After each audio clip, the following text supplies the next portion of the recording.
Lovely to be here. And in the next 45 minutes, I'm actually going to try and do two things. Firstly, as Kieran said, I'm going to look back on kind of 10 years of the long and the short of it, what is still true, what's changed. There are a few changes in there, which I'll mention as we go through. But also, because we're here as guests of Radio Centre, I'm also going to drill down into some of the findings that relate to radio, which we've done many times over the years. I'll draw on not just the long and the short of it, but I'll be going to be updating findings from the three other reports that tend to get forgotten alongside the long and the short of it, which is the one that's grabbed all the headlines over the years. We've now got 650 case studies from the digital era that we're going to mine for this particular task. But I'm also going to particularly revisit one finding from Media in Focus, which we wrote 6 years ago. And we concluded in Media in Focus that radio significantly increases share of voice efficiency, making budgets work harder. And I'm going to be asking the question, is that still true today? Spoiler alert, it is. It's big time true, but we'll come back to that later. Right, so let's get into the framework for this. There were essentially 6 key findings, in my opinion, from the long and the short of it, that we said guided effectiveness. And I'm just going to, as we go through all of these, I'm going to review them through the prism of the very latest data that we have, which is data to 22, and just see where the shifts and changes are. Now, the first and undoubtedly the most important of those is the need to build mental availability. Many of you will know what that means. I'll define it in just a sec. So I'm going to start with that one. The next 3 are really about the creative implications of building mental availability. How do we do it best? And actually, that is the most important side of this, because we're all trying to build mental availability these days, and the winners are the ones who do it well. So those are 3 creative implications of building mental availability: emotional, advertising, creativity, and consistency. And I'll talk a little bit about each of those. And we'll view the role of radio in each of these as we go through. But I'll come back and talk about radio at the very end. Then there is an important media implication that we discussed in the long and the short of it, which is about reach and how we build it, and the importance of reach. Is that changing at all over time in an era of laser targeting, if you like? And then, because all of those 5 rules of long-term effectiveness turn out to be diametrically opposite of the rules of short-term effectiveness, i.e. driving responses now, and because in the long and the short of it, we observed that smart businesses, most effective businesses, have to do both. It's not just about building mental availability. It's also about exploiting that for sales right now. That raises an issue of balance, because these 2 tasks are totally different, as we'll see as we go through. So there is an issue of the balance point, and we'll come back and see what we've learned in the 10 years since we wrote the long and the short about the balance point and how that might or not be changing. So let's get straight into it. Let's start with building mental availability. And the inevitable quote here is from Byron Sharp's book, How Brands Grow, in which he, slightly unhelpfully in my opinion, said, mental availability is a complex property that defines the propensity of the brand to be noticed and or thought of in buying situations. So it's a kind of conflation of the salience of our brand, the extent to which it comes to mind anyway, and its association with the key drivers of purchasing and or choice in our category. So if I'm feeling thirsty, I immediately reach for that brand of beer or that brand of soft drink. Things like that. Now, he makes it sound very, very complex. In reality, it is a lot simpler than it sounds, for reasons I'll come to when we get to talk about the creative implications of mental availability. But it sounds like an intimidating and very expensive checkbox of communications requirements. It needn't be. It really needn't be. Now, what is undoubtedly the case is that mental availability did and still does right now in the digital era this year, as importantly as it ever did, drives business success. So if we look at our 650 case studies, divide them into 4 groups. On the left, those that did nothing to strengthen mental availability. And we measure it here in a basket of 7 different brand metrics. And we're looking at the number of shifts we got in those. So on the left, campaigns that did nothing to strengthen mental availability. On the right are the ones that did a lot, and the ones in the middle are the ones in the middle.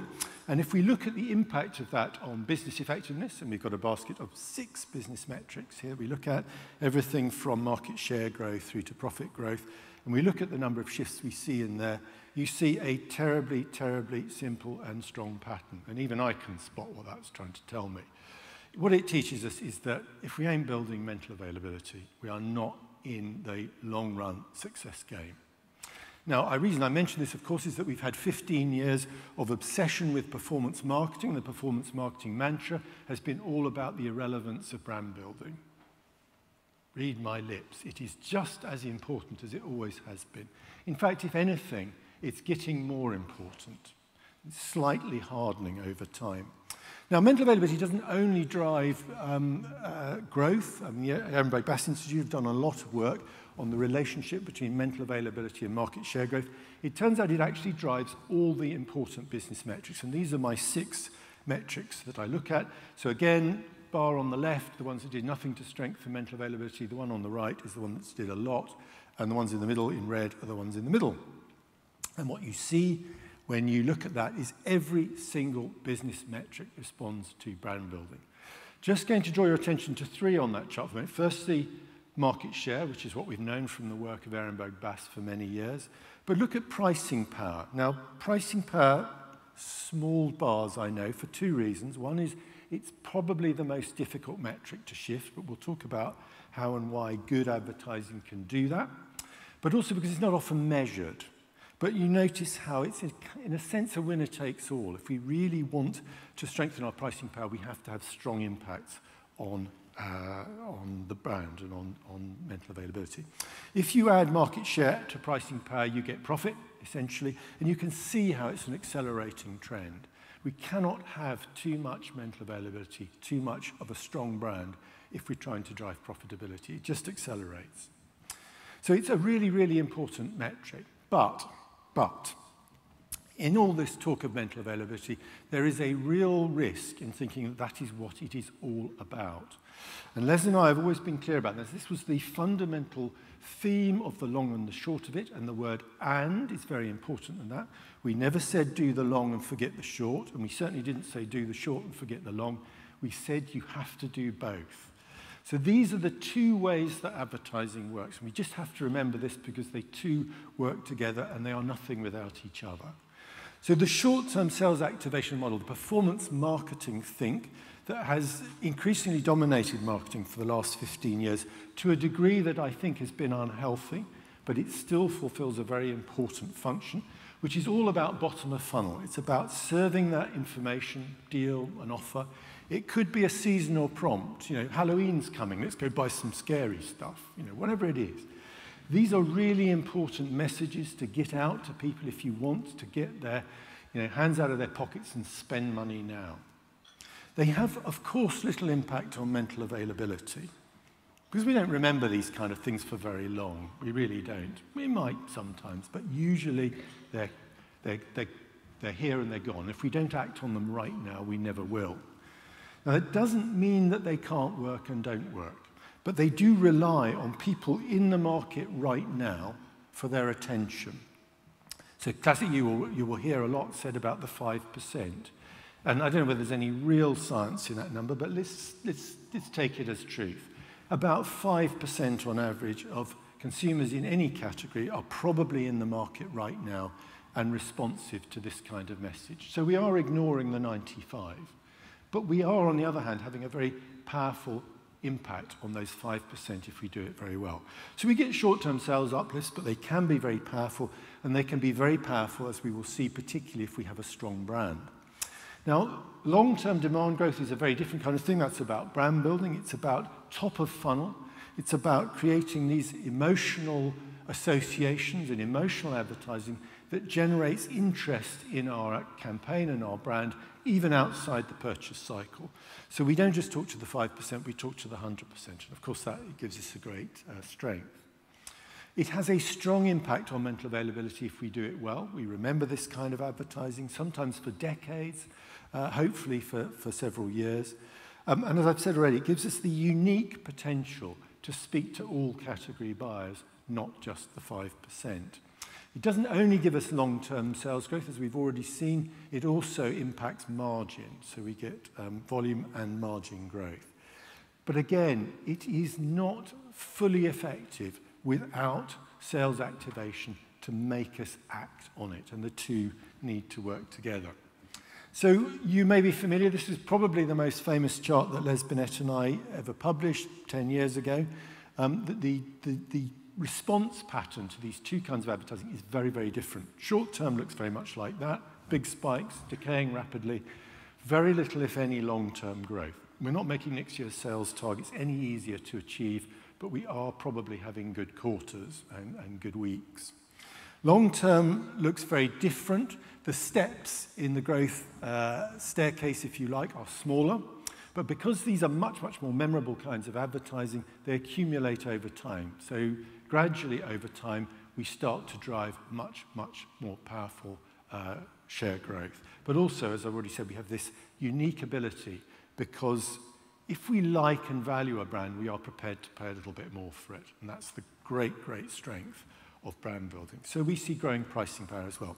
And as we warned 10 years ago in the long and the short of it, and we've since validated this in more and more situations and more case studies, there is this unfortunate cusp point. It's about 6 months into the life of a mixed campaign where the brand building starts to take over as the long-term driver of growth. But if you measure success in the short term with real-time data, or anything up to and including quarterly reporting, you will come to the conclusion that the most effective driver of growth is all that performance marketing stuff. Because in the short term, it is, but only in the short term. And that kind of data, all of those short-term attribution models, short-term return on investment models that run the world these days, bring you absolutely to that conclusion. They are so, so dangerous. We think we're beginning to come out of that. It's taken 10 years of the long and the short, and Les and I banging on about it, and enlightened people like Mark Ritson supporting us to begin to turn that supertanker to short-termism. But then COVID comes along and immediately turns it back again. It's really important that we crack this. But, well, I should just say, that's a theoretical chart, isn't it? We've got more and more lovely examples of it actually working together. So this is a lovely case study. It's for a paper company. It's a B2B case study, in many ways an acid test of our model and thinking. This is the pre-stage for this case study. This was when they were only doing performance marketing and other kinds of online tools, selling paper to procurement officers in companies around the world that used paper. It's a premium brand. There you can see yellow are the sales bars, the grey is the market share bar, and the green line is their margin, gross margin. And you can see exactly what we talked about in the long and the short of it. There's some spikes when they do some activity, but basically the business is flatlining. And then, I'm happy to say, they read the long and the short of it, and they said, let's try this weird brand building stuff. Well, actually, they'd read our B2B volume off the back of that, which has convinced quite a few businesses they should be brand building, and they invested in brand.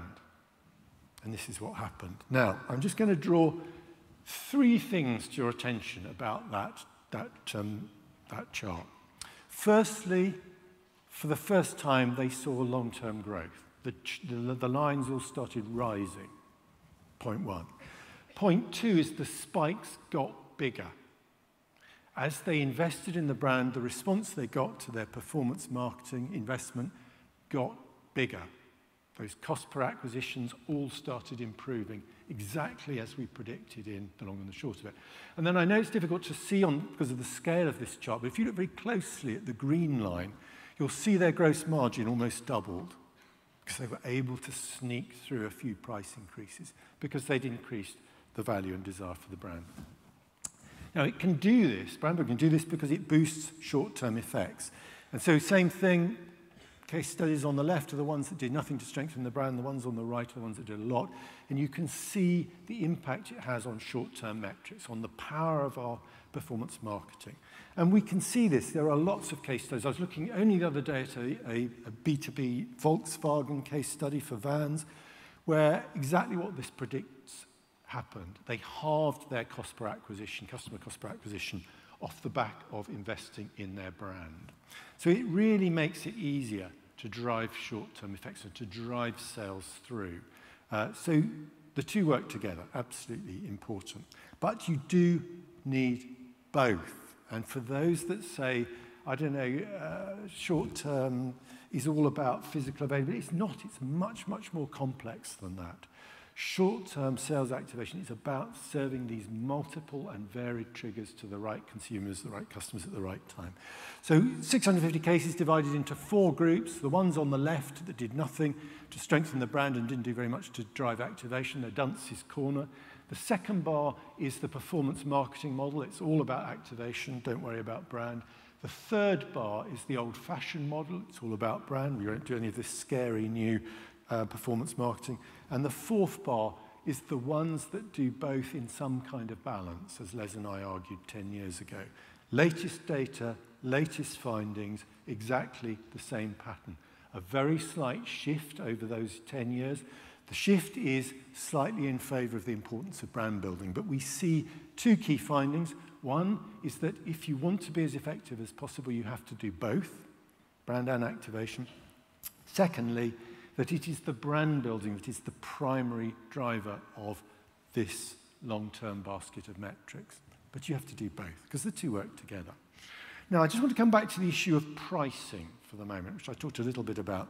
Now, Warren Buffett, we are not worthy, is very simple about pricing. He says it's the single most important decision he makes when he's evaluating a business. He looks at their pricing power in their markets. Funnily enough, Warren is absolutely right. So if we divide our case studies into 4 groups, those that did really very little to strengthen either of those 2 metrics, market share or pricing power, those that only did market share, those that only did pricing power, and those that did both, you see Warren's mantra absolutely right. It is most important that we build pricing power. We should all be measuring it. We should all be understanding how to build it and drive it, and using the creative and the media choices that help us do that, of which more later. Best of all is to do both, and to play the pricing game trade-off with volume. So it is really, really important that we build our brands, because it's going to drive volume, it's going to drive pricing, and therefore it's going to drive profitability. And if we're really lucky, Warren will come and buy our startup business and we'll all be millionaires and be able to retire, which is great. This, of course, is, I'll come back to this point, what a lot of startups forget. If you want to max out the value of your startup business, you better start building the brand as soon as you can. But so many of these startups are done purely on performance marketing. We'll come back to that later. Anyway, so how do we do it? First rule we said back in the day 10 years ago was that you need emotional marketing, emotional advertising. You need to understand how to make people want you. Is that still true today? And I'm using an efficiency metric here, bang for bucks. How much market share growth do we drive per unit of investment that we put behind these 2 different kinds of campaigns? We're just, for simplicity, just going to look at 2. Those that serve kind of rational messages, reasons why. They try and reason with us. And we'll look at an example in a minute. Versus those that make me like them. Big, popular, successful campaigns using big, popular, successful media, like radio maybe, that make us really want the brand. When you do that, you see kind of more than a 3-to-1 multiplier. It's really not a difficult decision. If you want to be as effective and as efficient as possible, get emotional. Of course, doing it effectively can be difficult. Let's just look at an example. On TV, we're going to follow with a radio ad. This is for Cadbury Dairy Milk, who ramped up. This is a Grand Prix winner for a very, very effective case study. What they essentially did, they kept the glass-and-a-half core proposition of Cadbury Dairy Milk chocolate unchanged. What they did when they developed this campaign was to ramp up its emotional impact quite considerably. Let's just look at one of the ads. I'd like a bar of chocolate, please. It's for my mum.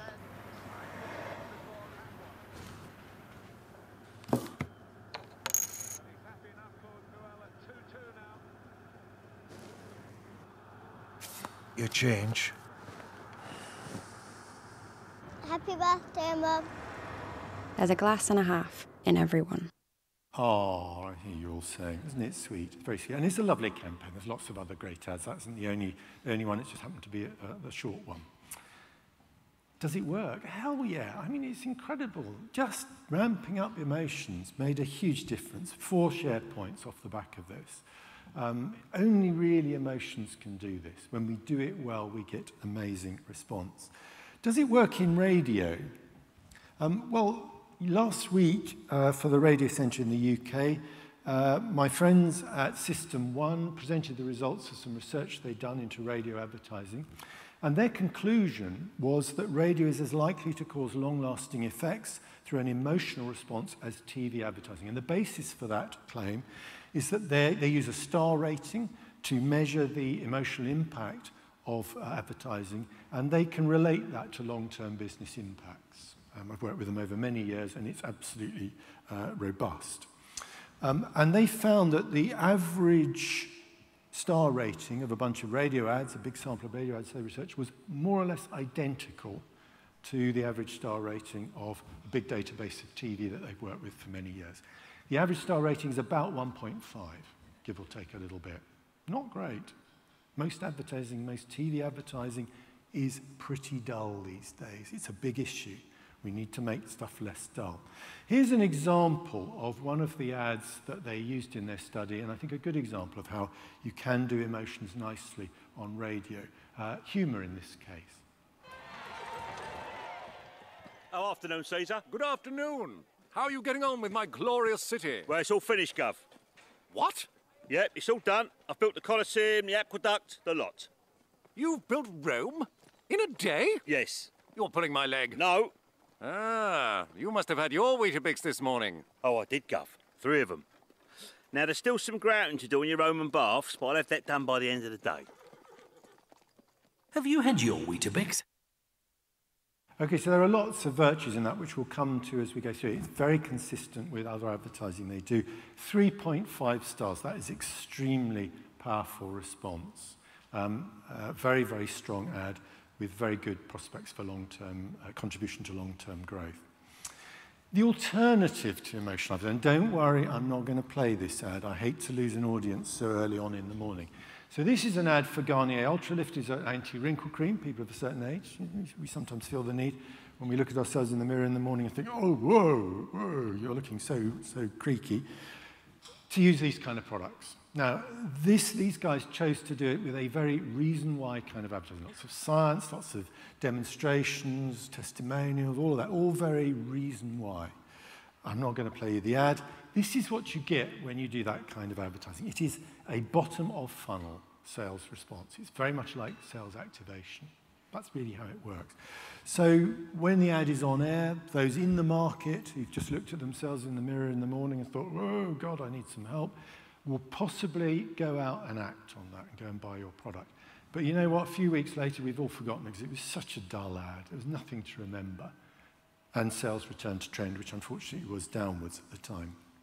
So how do we do emotions well? Well, we know that one of the most important ramp-ups we can do for emotional, it was true 10 years ago, it's still true now. There's been a little bit of inflation, I would say, around fame, but the fame model remains the most powerful kind of advertising that we can do. So if we take emotions to the next level, we don't just make people feel good about our brand and our campaign, but we make them want to share it, talk about it.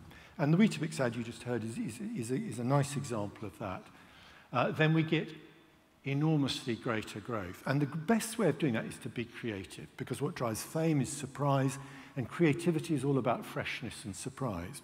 So we've found over the years, and it is a rock-solid finding, if we use creative properly, that we get about a 10-to-1 multiple in terms of the efficiency, the amount of growth we drive per unit investment, if we have highly creative, by which I mean creative award-winning advertising over non-creative award-winning advertising.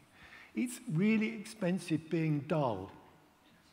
Really expensive. And I've done some work on this recently. The average UK brand in the database I look at needs to spend somewhere between 9 and 10 million pounds extra per annum to make up for the deficiencies of being dull. Do not be dull. Please don't be dull. you're wasting your media money if you are. So let's just look at a lovely example. Sorry, I should just make the point. It is a top-of-funnel tool. Don't use it for sales activation. It's about brand building. That's what it's good. Let's look at a lovely example of that. I worship this ad. I think it's such a good one. It is creative. It won lots of awards. It's got a nice joke, a nice payoff. It's absolutely rooted in what that brand is about. Pairs, twins, two things. It has two sticks. But like all good advertising, it doesn't say, look, our USP is we have two sticks. Not a big deal. I mean, loads of brands do. They make an emotional benefit out of it. They have fun with it. You may know this ad. I think it's brilliant. You know, it doesn't matter if you choose left or right because they're both chewy, crunchy, and delicious. You know, it doesn't matter if you choose left or right because they're both chewy, crunchy, and delicious. You know what else I like? No, what? The sound of the snap. When you bite into it.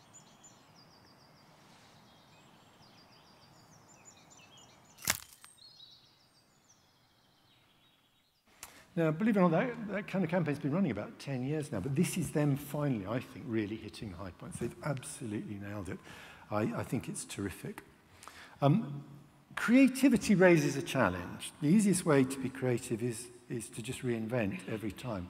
Throw away what we've done before, do something new. And that's been another big problem that we've identified over the 10 years since we first wrote the long and the short of it.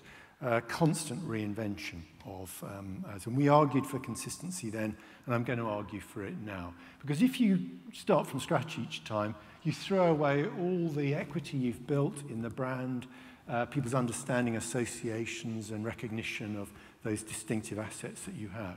So I argue for fluent devices. Fluent devices are bigger and more diverse than simply distinctive assets. They include distinctive assets, such as the M&M's characters and the meerkats. They also include just ideas, advertising ideas, such as, you know, money can't buy everything for MasterCard, and the fact that, you know, you're not you when you're hungry for Snickers. We kind of lose it, you know, when we get a bit hungry. These are ideas we can express not just visually, but also audibly, and of course that's very important when it comes to radio. So consistency is very important. Why do I bang on about it? Because in a study that I was involved with System 1 again some years ago, we found that campaigns that include these fluent devices are more than 30% more effective, whether we look at market share or profit growth. They just are more effective, and it's not rocket science. We're building on strength when we find ways to use fluent devices, and yet we can be innovative. Snickers, endlessly innovative around that insight. That's why it's such a brilliant insight. But, as Orlando Wood pointed out in his book Lemon, which I trust you've all seen or read, the green line shows how common fluent devices are in a representative sample of advertising over the years. Over 30 years of UK TV advertising, they've gone from more than 40%, being present in more than 40% of ads, to only about 12%. So we've been walking away from them as digital has grown. It's a big mistake. So I want to give you a good example of how we can make this work, and it does work, across the video, radio divide, if you like. So Gusto is one of these D2C brands launched in the UK just over 10 years ago. And they give you menu ideas, and then they will deliver the food ingredients and the recipe for how to make it to your home. So you don't have to do any shopping or thinking. It's that. They launched their brand campaign about 3 or 4 years ago with a very powerful music-led ad. Now, I slightly wondered why they made such a play on music. They were drawing an analogy between the feel of the music and the feel of the meal. And when you see the use they made of radio, suddenly it all started to make sense, and it becomes actually really, really powerful. Because the music is the fluent device that works across video and audio. So here is the radio ad that kind of shows you essentially what you were getting as well in the TV ad. Does your Tuesday night dinner sound like this? Does it get your taste buds dancing like this? Get them marching to a fiery beat like this? Or does your dinner sound more like this? Then it's time to grab your dinner by the box With Gusto, who says Tuesday can't taste like Saturday? Choose from over 50 tasty recipes delivered to your door every week. Sign up at gusto.co.uk and give it some. Now, I'm going to come back to some of the other smart features of that and talk about effectiveness of that shortly. But let's just move on. Let's talk about reach. Now, this is one area where there have been some changes in the findings of the IPA data bank since we wrote the long and the short of it. What I often get if you preach the mantra of Ehrenberg Bass, which is go for everyone in the category, reach is all that matters. What I get when I talk to a lot of mid-sized businesses, and this is particularly true in the States, they say, forget it. We haven't got that kind of money. There's no way we can buy everyone in our category. Give us an alternative thought.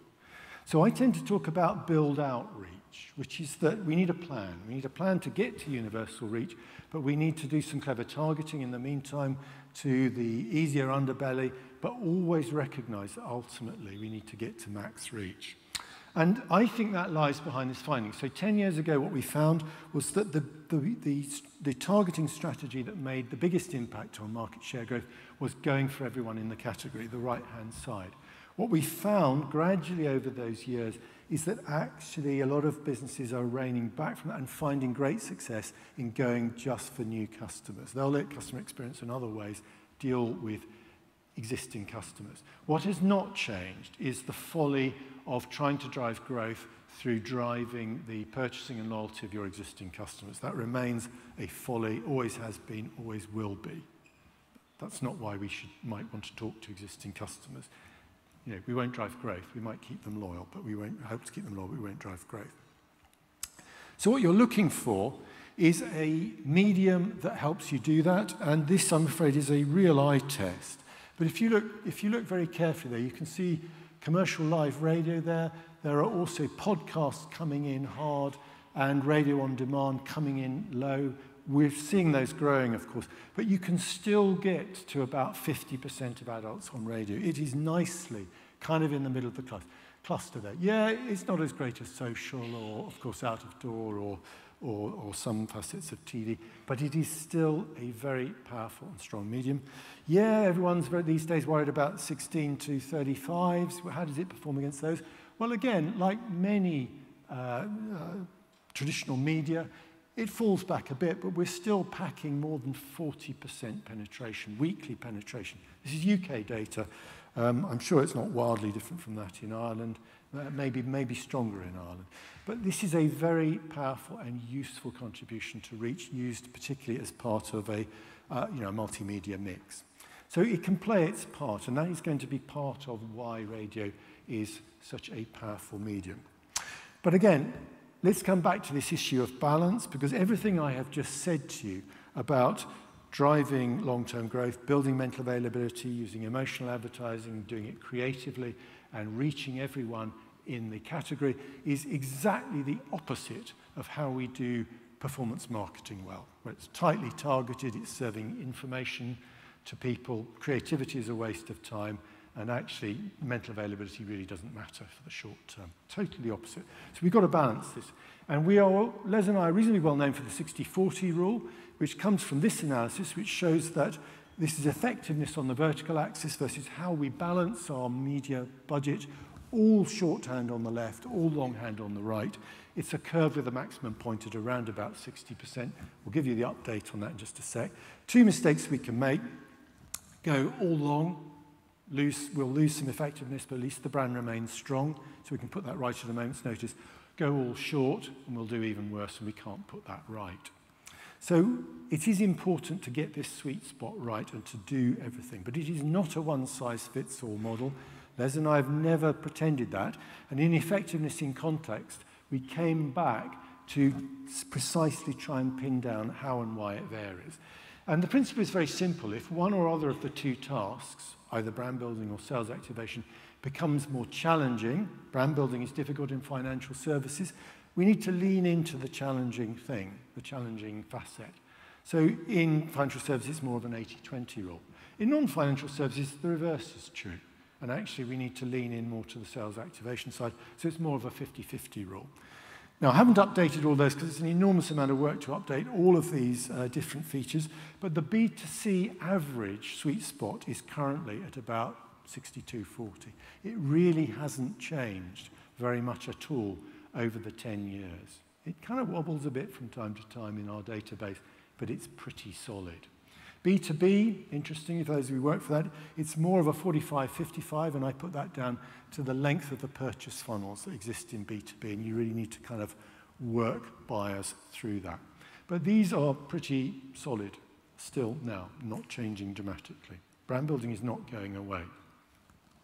Now, one of the important context factors which trips a lot of businesses up is the startup fallacy. So in your first year, as lots of businesses, and as Gusto found, back to that in a moment, is that in your first few years, you don't need to do the brand building. You're new, you're exciting, you're different. All you need to do is to drive sales activation, and you can get away with that. But our database suggests you even then should be starting to build the brand. But there comes an inflection point, sometime around about 2 years into the life of a brand, where you have to start pivoting rapidly towards brand building, because otherwise your growth will dry up. And that is exactly what happened to Gusto. Their first 6 years in the UK market, they were number 2 brand into the market, all driven on performance marketing and other short-term stuff. And they had quite a nice growth period for about 4 years or so. Then, back end of 2017, the growth started driving up. They tried doubling their performance marketing spend, and the CPAs just went horrible on them. So at that point, because they had, we know from the case study, read the long and the short of it, they thought, let's try this 60-40 thing. And they put 60% of their budget into brand building. This is what it looked like. Now, I've just highlighted the middle band, which is radio. Got double-digit percentage of their media spend, really important to their growth. So they used it as a kind of mid-funnel tool. Yes, it was mostly building the brand, but trying to bring people a step closer to actually hitting the buy button. Did it work? 9 points of market share growth within 1 year. Took them to parity with the market leader. But the interesting finding in the case study was that they said activations across radio and social delivered the strongest incremental CPA of any activity with significant spend. In fact, radio beat social quite considerably. CPAs were a third lower for radio than they were for social. So very, very strong contribution it made to the success story of that brand. And one of the reasons they can do this is there's always been this trade-off between brand building and sales activation of different channels. You know, and to some degree, channels tend to be either good at one or not good at the other. But the dividing line between the two, the kind of correlation line, is shown on that chart, and radio sits perfectly on it. It can drive very creditable brand building effects. It can also drive very creditable sales activation effects. It is in many ways a perfect switch hitter. Now, and a good example of that is this ad, which I will play to you briefly. Can I help you, sir? Oh, I hope so. It's Jimmy here, my budgie. He hasn't made a sound for weeks, so I thought I'd better bring him down here to the vets. Right. He used to be so cheerful, chirping away all day, but now, listen, nothing. He's lost his voice. Is there anything you can recommend? Maybe try the Specsavers next door? Lost sounds? Specsavers could help you find them. With qualified audiologists and hearing aids from £495, you're better off with Specsavers. Book a free hearing test today. So an extension of Specsavers into audiology, radio, important part of that. Interesting, 3.3 stars as a brand building, but it also beat the averages for short-term sales activation. So it worked across both of those. In most media channels, I wouldn't recommend doing both in one ad, but in radio, it has some kind of unique powers, and I think you can probably get away with it better on radio than you can in others, particularly as our ability to target radio through on-demand and podcasts actually grows. Now, what I didn't point out, so I'm just going to go back for a moment, what I didn't point out in that when I showed you the scatter chart of the impact on brand and activation of different media was that online video has fallen back dramatically in terms of its ability to build brands, build mental availability. And I just want to spend 2 minutes as an aside talking a bit about that, because why would we want radio when we've got online video? And there's a very good reason why, and it's because of the attention debate. Now, in her fantastic work on attention, Karen Nelson Field and her company Amplified Intelligence found two key findings. Firstly was that to build brands, mental availability, you need at least 2.5 seconds of attention to a video ad. And her second finding was that only 15% of more than 100,000 ads she researched even achieved that low threshold. So 85% of online video ads simply don't build brands. Do lots of short-term activation off them? No doubt about that. And I would say the percentage that actually have useful attention duration is much smaller even than 15%. So the reason for this is that a lot of digital video platforms have attention decay rates like that. So if only for the first second or so that we're even getting healthy attention. It falls away very rapidly. And if we are lucky, we might get 20% of the attention that we think we are buying when we buy that spot. Slow decay looks like this, and we know this is true of TV, of unskippables on YouTube, and we now know, thanks to the work of Lumen, it's also largely true of radio. It's a very different response. Those who are listening at the beginning tend to still be listening at the end. And that means that the value of that media buy is much enhanced. This came out from some new research done in the US by Lumen in conjunction with Dentsu, where they attention-weighted the cost per thousand of different channels, different buys. So you're taking into account the fact that on some video platforms you're only getting 20% of what you're buying, whereas on others you're getting a lot more than that. And they found that radio had, by a long, long way, this is US data, of course, the lowest attention-weighted cost per thousand of any media, with TV the next closest. So it turns out to be a much spotted. I'm just going to very quickly go through the scorecard. I'm not going to dwell on this. You can read the data in your own time. But specifically, I'm going to answer that question about improving efficiency. So radio does boost mental availability. We see that in the data. Throughout this, I'm going to be comparing campaigns that use radio with those that didn't. We see a useful uplift to mental availability. But the one metric within that basket of 7 that showed, I think, the most indicative response was trust, where we saw quite a big uplift. I've done a lot of work on trust in recent years. Trust is very, very important. It turns out that radio is one of the trusted media.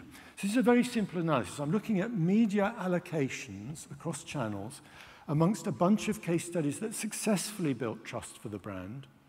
And I'm going to compare that with those that didn't. And the thinking behind this is that if media allocations for case studies that built trust tended to skew towards certain media, then that is an indication, it's not proof positive, it's an indication that those media are good at helping us build trust. They are pro-trust media. And if the reverse is true, that those campaigns that didn't build trust tended to lean into certain other media, then that is a suggestion that those media are anti-trust. They don't help us build trust. So let's look at the trust media first.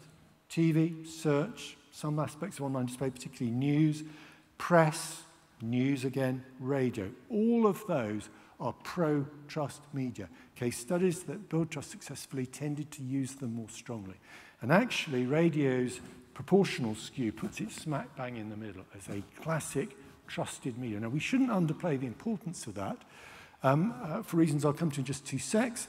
Those are what I would call the anti-trust media, the ones the data suggests are not so good at building trust. Social, particularly online video. And I talk a bit about the fake news era, and a lot of this has happened really over the last 4 or 5 years, Trump, Brexit, all of those things, where people suddenly started to realize that they were being manipulated. And they started to push back a bit about that. And established media like radio have been very good at countering that in a way. What we've seen is the relationship between building trust and building profit has grown strongly over the last 20 years or so. It used to be the least important brand metric. It's now the second most important behind price, behind quality effects. And now almost 1 in 2 case studies that have strong trust effects also have strong profit effects. So it enables us to do things like this, drive market share much more powerfully than those case studies that don't use it.